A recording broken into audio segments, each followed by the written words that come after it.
dipersembahkan oleh Maktur Travel Umroh dan Haji. Assalamualaikum warahmatullahi wabarakatuh. Alhamdulillah wa syukurillah. Puji syukur kita panjatkan kehadirat Allah Subhanahu wa Ta'ala. Atas izinnya kita masih diberikan kesempatan untuk Ramadan di tahun ini.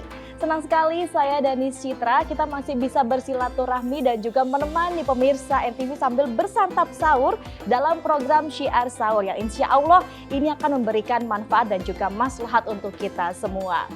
Dan pemirsa NTV, di bulan Ramadan ini adalah bulan diturunkannya Al-Quran yang merupakan kitab suci umat Islam. Dan di bulan Ramadan ini kita dianjurkan untuk perbanyak membaca Al-Quran. Nah, namun apa sih makna yang terkandung di dalam Al-Quran sehingga menjadi pedoman hidup kita? Nah, kita akan bahas hari ini bersama Prof. Ustadz Prof. Dr. Haji Ahmad Tipraya atau Ustadz Tip. Assalamualaikum Ustadz. Gimana kabarnya nih? Alhamdulillah sehat. Luar biasa, kelihatannya semangat banget ya Ustadz ya. Sehat. Luar biasa. Nah Ustadz, apa benar ini Al-Quran adalah pedoman dalam menjalani hidup kita di dunia? Lalu apakah kalau kita tidak membaca Al-Quran, hidup kita ini menjadi tidak berpedoman? Silakan Ustadz. Baik.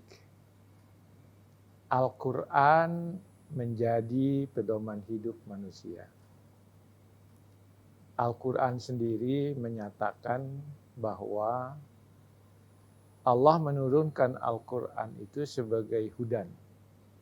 Hudan itu petunjuk jalan. Tidak hanya bagi orang Islam, tetapi juga sebenarnya itu semua manusia. Jika mereka mempelajari dan memahami pesan-pesan dari Al-Quranul Karim, maka sebenarnya ketika membaca itu, maka mereka mendapatkan petunjuk-petunjuk dari Al-Quran tentang bagaimana seharusnya mereka hidup di dunia ini. Karena kehidupan di dunia ini tidak hanya kehidupan di sini, tapi kehidupan di akhirat. Itu artinya Al-Quran itu menjadi petunjuk bagi manusia untuk menjalani kehidupan dunia, dan dengan petunjuk-petunjuk itu mereka akan berbahagia di akhirat. Itu Al-Quran itu. Ya baik Ustadz, untuk menerapkan isi kandungan dari Al-Quran sendiri ini, terutama untuk umat Islam yang belum tahu arti sebenarnya dari Al-Quran gitu ya Ustadz. Ini berat nggak sih untuk menerapkan isi kandungan Al-Quran? Menerapkannya tidak berat. Karena apa? Kita harus memulai dari hal-hal yang mendasar. Ya. Maka dari situ hal-hal yang mendasar yang menjadikan Al-Quran itu menjadi petunjuk. Seseorang harus beriman kepada Allah Subhanahu wa Ta'ala, kemudian beriman kepada Al-Quran itu sendiri, dan dia harus meyakini bahwa Al-Quran itu adalah pedoman hidup bagi mereka. Karena Al-Quran menjadi pedoman hidup, maka mereka seharusnya membaca, memahami, menghayati, dan mengamalkan Al-Quranul Karim. Ada hadis Nabi Badanis yang menyatakan begini. Kata Nabi, aku meninggalkan kepada kalian itu dua pusaka. Jika kalian berpegang kepada dua pusaka itu, maka kalian tidak akan pernah sesat. Dunia dan akhirat. Apa itu kata Nabi? Kitabullah, Al-Quranul Karim, wa sunnata rasulihi, dan sunnah rasulnya. Mengapa dua itu penting? Karena sebagian yang disampaikan oleh Rasulullah itu kadangkala belum ada di dalam Al-Quran. Maka dua-duanya itu harus diperpegangi. Al-Quran sebagai dasar pokok, yang kedua adalah hadis Nabi sebagai dasar yang kedua. Ya Ustadz, untuk tadi Ustadz bilang membaca, memahami dan juga menghayati nih. Ustadz, kita sudah terlanjur hidup nih sebagai orang Islam, tapi belum bisa baca Al-Quran nih Ustadz. Tapi sudah menjalankan ibadah yang memang itu ada diperintah dalam agama Islam ya. Jadi kalau ditanya nih, agamamu apa? Islam. Pedoman hidupmu apa? Al-Quran. Sudah bisa baca Al-Quran belum? Belum. Itu gimana sih mulainya Ustadz? Dari mungkin kita bisa diterapkan ke anak-anak kita nanti. Itu gimana untuk mulainya Ustadz? Baik, dalam pandangan saya ada beberapa langkah di mana kita dapat mengamalkan Al-Quran. Yang pertama, kita harus mempelajari membaca Al-Quran. Huruf Al-Quran itu Mbak beda-beda dengan huruf yang dalam bahasa Indonesia. Iya. Nah, ketika hurufnya berbeda-beda, maka makna dari kata itu juga berbeda. Nah, setelah dipelajari bacaannya, maka seseorang harus membaca Al-Quran. Membaca. Bacalah Al-Quran menurut kemampuan. Walaupun masih salah-salah, silakan. Yang penting pelan-pelan aja. Ya, Ustadz. yang penting saudara harus membaca Al-Quran itu. Lalu setelah membaca Al-Quran, terus kita baru memahamin artinya. Memahami artinya. Itulah sebabnya, maka ada upaya dari semua pihak untuk menjelaskan Al-Quran, mulai dari terjemahannya, kemudian penafsirannya. Ketika orang membaca Al-Quran, itu hebatnya Mbak itu. Kata Nabi begini, kalau kalian membaca satu huruf dari huruf Al-Quran, maka kalian itu mendapatkan 10 kebajikan. Satu kebajikan. Satu kebajikan itu setara dengan 10 pahala. Contoh, kata Nabi, alif, lam, mim. A-nya 10, lamnya 10, mimnya 10. 30. Bagaimana kalau orang membaca bismillah saja? Hurufnya 19. Maka dia dapatkan 190. Bagaimana dia membaca surat Al-Fatihah? Luar biasa. Bagaimana dia mengkhatam Al-Quran? Wih, hebat, hebat. Tidak ada kitab yang kita baca yang pahalanya sama dengan membaca Al-Quranul Karim. Itulah kenapa kita harus menganjurkan mungkin anak-anak kita sedari dini untuk belajar Al-Quran ya, dari mulai mungkin membaca hurufnya dulu, kemudian membaca Al-Qurannya, membaca tafsirnya. Setelah itu kita bisa belajar untuk dari arti Al-Quran itu sendiri ya Ustadz. Masya Allah banget ini kalau kita bisa lancar baca Al-Quran, apalagi kita hafal nih ya Ustadz ya, maka pahalanya akan bertubi-tubi juga ya Ustadz. Masya Allah. Biasa, jadi kalau orang sudah membaca itu, maka itulah sebabnya diajarkan mana ha, mana kha, mana ha. Kan beda-beda. Betul. Beda-beda. Ketika kita membaca alhamdu, tidak titiknya beda dengan kita membaca alhamdu kha. Beda maknanya. Karena itu betul-betul dibaca dengan benar. Itulah yang disebutkan dengan tahsinul at-tilawah, tahsinul qiraah. Berarti untuk membaca ayat Al-Quran itu memang harus betul-betul sesuai dengan tahsinnya ya Ustadz ya. Artinya memang kalau kita tidak sesuai baca dengan tahsin yang benar, itu maka maknanya akan berbeda. Makanya iya, bukan hanya tahsinnya tapi tajwidnya juga. Ya. Misalnya ada yang panjang, harus dibaca panjang. Ya. Ada yang pendek, dibaca pendek. Karena yang dibaca pendek, kemudian dibaca panjang maknanya beda. Contoh, Maliki Yaumiddin dengan Maliki Yaumiddin. Malik itu artinya raja, Malik itu pemilik. Coba beda kan? Hanya beda aja. Kalau misalnya ada orang membaca Qul huwallahu ahad, ada lagi yang baca Qul huwallahu ahad. Maka salah lah maknanya. Ya. Hanya gara-gara dia memperpanjang yang perpendek. Baik, Ustaz. Jadi seperti itu ya pemirsa NTV, kita harus bisa mengamalkan Al-Quran ini dari mulai membaca hurufnya dulu, kemudian memaknai bagaimana tahsin dan juga tajwidnya, lalu kita nanti bisa tahu nih makna dari isi Al-Quran tersebut. Nah, pemirsa, jangan kemana-mana, kita masih akan membahas soal pedoman hidup ini Al-Quran ya Ustadz ya, tetap bersama kami di Syiar Sahur. Al-Quran itu menyampaikan hal-hal yang global. Walaupun ada sebagian hal yang dirinci. Tapi pada umumnya Al-Quran menyampaikan hal-hal yang sifatnya umum. Yang menjelaskan hal-hal yang umum itu adalah hadis Nabi.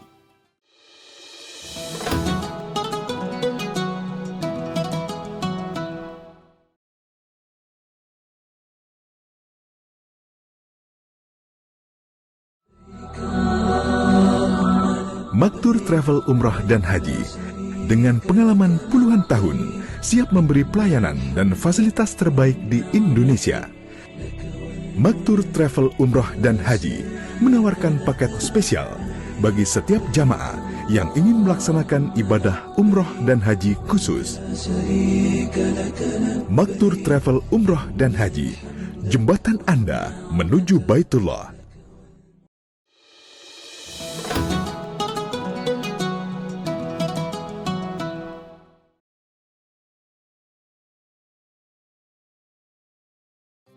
Kembali lagi di Syiar Sahur dan kita masih bahas mengenai Al-Quran sebagai pedoman hidup bersama Ustadz Tif.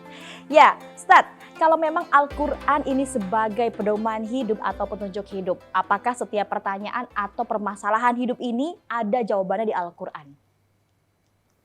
Baik, Al-Quran itu menyampaikan hal-hal yang global. Walaupun ada sebagian hal yang dirinci. Tapi pada umumnya Al-Quran menyampaikan hal-hal yang sifatnya umum. Yang menjelaskan hal-hal yang umum itu adalah hadis Nabi. Itulah makanya Al-Quran itu menjadi pedoman pertama, hadis itu menjadi pedoman yang kedua. Ketika kita tidak tahu jawabannya dari Al-Quran, maka jawabannya ada di hadis. Contoh, di dalam Al-Quran hanya perintah sholat, dirikanlah sholat. Tidak ada penjelasan sholat apa saja. Kapan waktu sholatnya. Dimulai kapan sholat zuhur, sampai waktunya kapan. Itu dijelaskan oleh hadis Rasulullah Sallallahu Alaihi Wasallam. Ada hal-hal pokok yang di dalamnya, tapi hal-hal yang rinci disampaikan hadis Nabi. Banyak orang yang bilang juga nih Ustadz, kalau di Al-Quran ini kan juga menceritakan kehidupan manusia setelah kematian. Itu seperti itu ya Ustadz ya. Lalu kehidupan manusia sebelum berada di bumi, gitu. Bagaimana Allah menciptakan alam semesta ini semuanya ada terkandung di dalam Al-Quran. Namun selain membaca Al-Quran tentunya kita juga harus bisa menerapkan hadis yang seperti Ustadz sampaikan tadi ya Ustadz. Nah Ustadz, ini pertanyaan saya selanjutnya. Sekarang ini kan kita beralih ke dunia digital nih. Banyak anak-anak yang belajar melalui media digital. Nah, itu banyak juga belajar Al-Quran melalui media digital. Itu bagaimana tanggapan Ustadz? Apakah relevan? Menurut saya, kalau untuk menghafal Al-Quran, saya kira boleh saja kita melalui digital. Tetapi kalau membaca dengan sesungguhnya, itu harusnya melalui guru. Karena guru nanti itulah yang bisa membedakan, oh bacaanmu ini salah, ini bacaanmu baik, ini bacaanmu bagus. Seperti yang saya katakan tadi, ketika seseorang membaca ayat itu dengan makhraj yang salah, maka akan memberikan pesan yang salah terhadap ayat itu. Padahal yang dibacanya itu adalah bacaan yang salah. Karena itu maka guru itu harus menjadi panduan pertama bagi seseorang yang belajar. Bagaimana membedakan huruf-huruf Al-Quran, bagaimana membedakan bacaan-bacaan yang panjang dan pendek, itu harus dari guru. Tapi kalau untuk menghafal saya kira bisa. Atau yang kedua, digital itu bisa untuk mengecek hafalan. Seseorang yang sedang mempelajari hafalan Al-Quran, nanti bagusnya, oh ini saya mau bunyikan dulu ini, mau putar dulu ini rekaman ini. Pas nggak bacaan saya atau hafalan saya atau tidak. Ini sebenarnya menjadi pembantu dalam rangka mempermudah hafalan, memperlancar hafalan. Tidak harus dijadikan sebagai dasar pokok dalam hal seperti itu. Berarti media digital ini hanya dijadikan untuk membantu kita menghafal ayat Al-Quran ya. Ya, Bukan untuk lafal dari Al-Quran itu sendiri. Lafal Untuk Al-Quran. lafal, untuk tajwid, tahsin dan juga mahrojnya ini tetap dari guru ya. dari guru. Ya, itu artinya kita harus bisa mendekatkan diri juga kepada guru gitu ya Ustadz ya, Betul. untuk belajar Al-Quran. Nanti Mbak Denis, guru menjelaskan ini sin, ini shin, Iya. ini tha, Iya. ini shad. Itu beda-beda Iya. maknanya. Ya. Nah, misalnya ini kaf, ini qaf.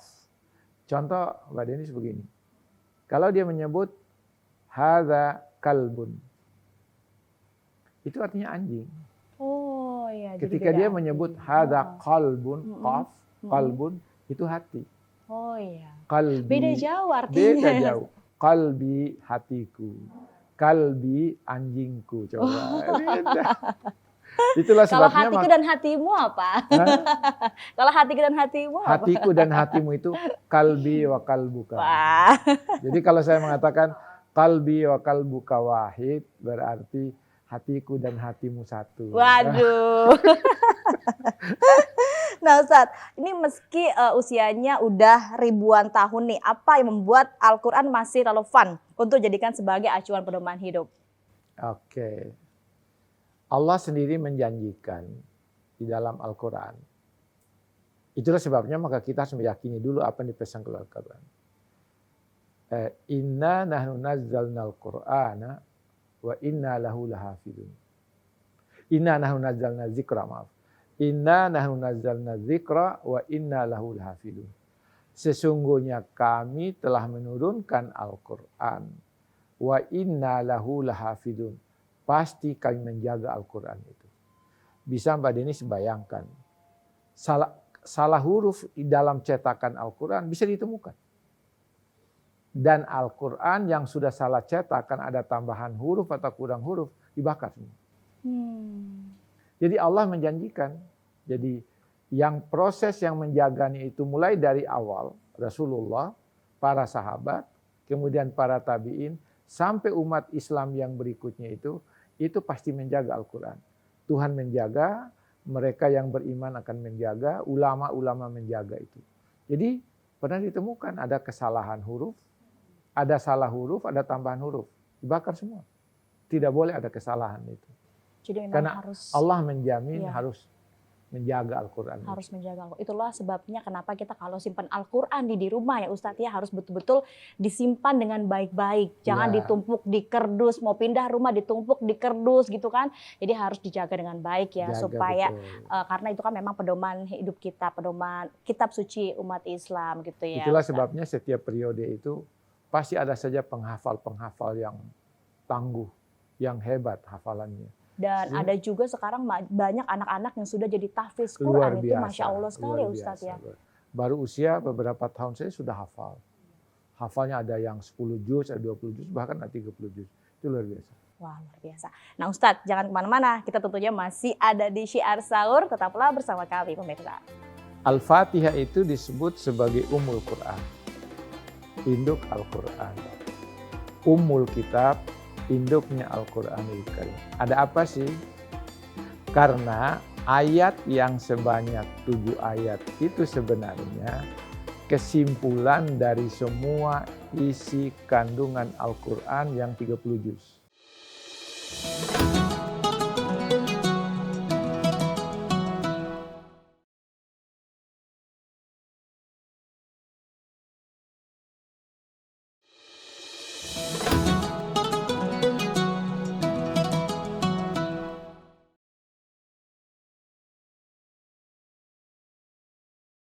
Masih di Syiar Sahur bersama Ustadz Tip. Ustadz, pada bulan Ramadan kita mengenal dengan dua istilah yang berkaitan yaitu Nuzulul Quran dan juga Lailatul Qadar. Nah, apa perbedaan dari kedua malam tersebut? Lalu kapan sesungguhnya waktu Al-Quran ini diturunkan? Baik. Nuzulul Quran itu artinya turunnya Al-Quran. Lailatul Qadar artinya malam penentuan atau malam penentuan kedudukan manusia. Apa perbedaan di antara keduanya?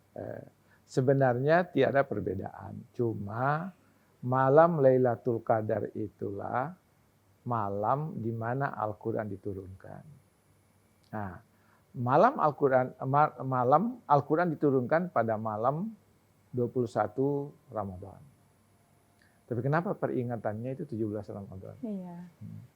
Karena difahami dari ayat dalam surah Al-Anfal ayat 41, Yaumal Taqal Jam'an itulah hari di mana kami menurunkan Al-Quran.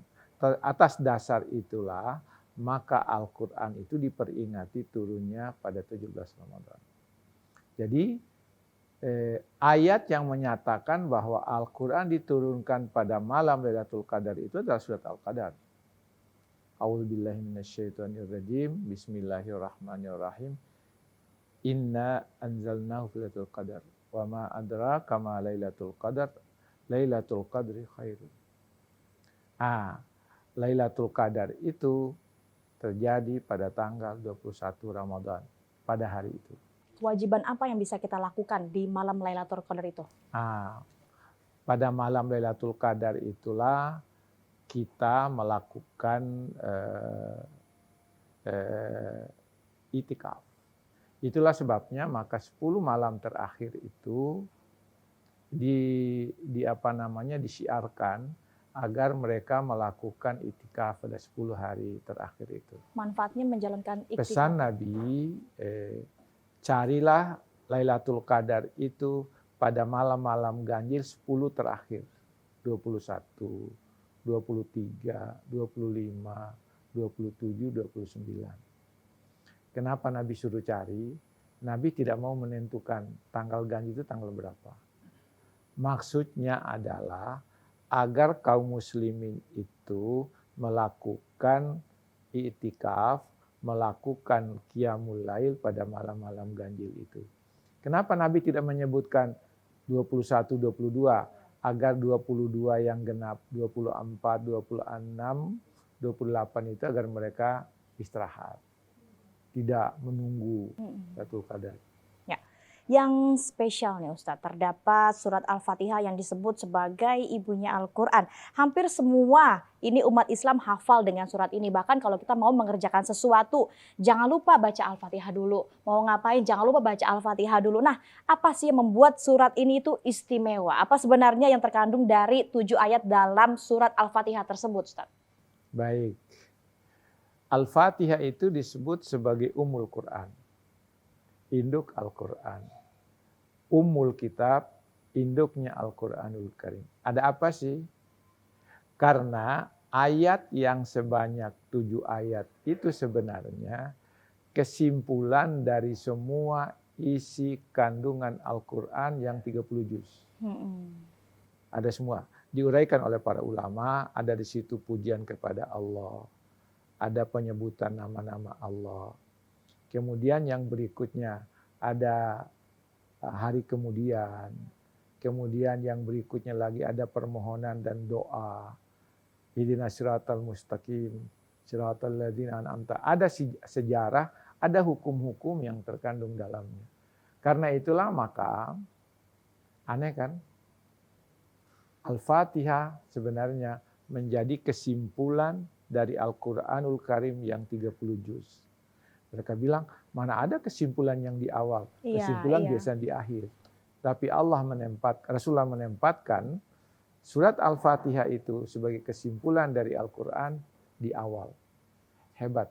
7 ayat, tetapi itu gambaran umum dari isi dan kandungan Al-Quranul Karim yang terdiri atas 30 juz, 114 surah. Kalau kita mau baca surat-surat pendek gitu ya Ustadz ya, itu memang harus diawalkan dengan Al-Fatihah dulu, surat Al-Fatihah 7 ayat tersebut. Nah, kalau kaitannya dengan sholat, itu harus Al-Fatihah dulu, sebab Al-Fatihah tidak boleh tidak. Nah, kalau misalnya kita membaca ayat-ayat lain di luar sholat, itu tidak harus baca Al-Fatihah dulu. Boleh dimulai dengan surat-surat pendek yang lain, tapi Al-Fatihah itu merupakan ini. Ada satu saya ingin saya gambarkan.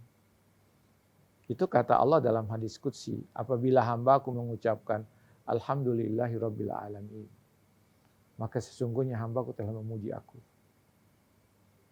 Ar-Rahmanir Rahim, sesungguhnya hambaku telah mengagungkan aku. Kemudian Malik Yaumiddin, katanya, dia sudah memuliakan aku. Lalu iyyaka na'budu wa iyyaka nasta'in. Disinilah terjadi komunikasi antara aku dengan hambaku. Itu luar biasa, Mbak. Karena itu maka ketika seseorang membaca Al-Fatihah, sebenarnya pada saat itu dia sedang berdialog dengan Allah Subhanahu wa taala. Kemudian kehebatannya lagi, Mbak, itu kata Nabi, apabila kalian mendengarkan waladhdallin dari sambungan dari Al-Fatihah itu, maka jawablah oleh kalian amin. Apakah amin itu harusnya untuk mereka yang sedang sholat? Tidak. Kata Nabi, siapapun yang mendengarkan waladhdallin, ucapkanlah amin. Walaupun kita tidak ikut sholat berjamaah dengan mereka. Karena apa? Mereka yang sholat sudah mendoakan kita, ketika dibacakan itu kita ucapkan amin. Hebat. Hebat ya, surat Al-Fatihah menjadi induk dari Al-Quran itu ya Ustadz. Nah Ustadz, di bulan Ramadan ini kita mendengar lantunan ayat suci Al-Quran di mana-mana ya Ustadz ya. Bahkan tidak sedikit orang ini memiliki target tersendiri ya. Mereka bilang lagi bulan Ramadan mau baca Al-Quran sampai hatam gitu ya Ustadz ya. Lalu bagaimana nih Ustadz agar cara kita istiqomah untuk membaca Al-Quran meskipun ini bukan di bulan Ramadan? Sebenarnya bacaan Al-Quran di bulan Ramadan latihan saja sebenarnya. Latihan maksudnya, kalau kalian sudah melewati Ramadan, bacalah Al-Quran itu di bulan-bulan yang lain seperti kalian baca pada bulan Ramadan. Ya. Semoga dengan latihan-latihan yang dilakukan oleh seorang muslim pada bulan Ramadan, itu dibiasakan juga di bulan-bulan yang lain. Jadi jangan hanya bulan Ramadan aja ya Ustadz untuk baca Al-Quran ya. Iya. Bulan-bulan yang lain, bahkan harus setiap hari nih kalau bisa kita baca Al-Quran ya. Iya. Baiklah, terima kasih Ustadz dan pemirsa Syiar Sahur di bulan yang suci ini. Marilah kita perbanyak membaca Al-Quran dan juga memahami artinya dari Al-Quran tersebut hingga tumbuh rasa cinta untuk kita bisa menerapkan ayat dari Al-Quran tersebut ke dalam kehidupan sehari-hari. Jadikanlah Al-Quran sebagai pedoman untuk dijadikan petunjuk agar kita selamat di dunia dan juga akhirat. Pemirsa, sudah 30 menit Syiar Sahur menemani Anda dan terima kasih untuk Ustadz Tip sudah Sama-sama, menemani Mbak Syiar Desi. Sahur hari ini dan juga membagi ilmunya. Semoga bisa bermanfaat untuk hari ini. Saya Danis Citra pamit undur diri. Insya Allah kita akan berjumpa lagi dalam Syiar Sahur di episode selanjutnya. Dan selamat menunaikan ibadah puasa. Wassalamualaikum warahmatullahi wabarakatuh.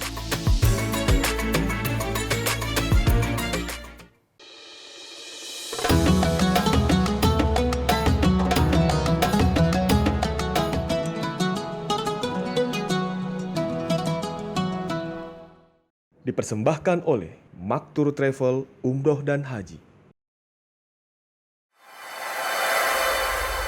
NTV Sahabat Kita.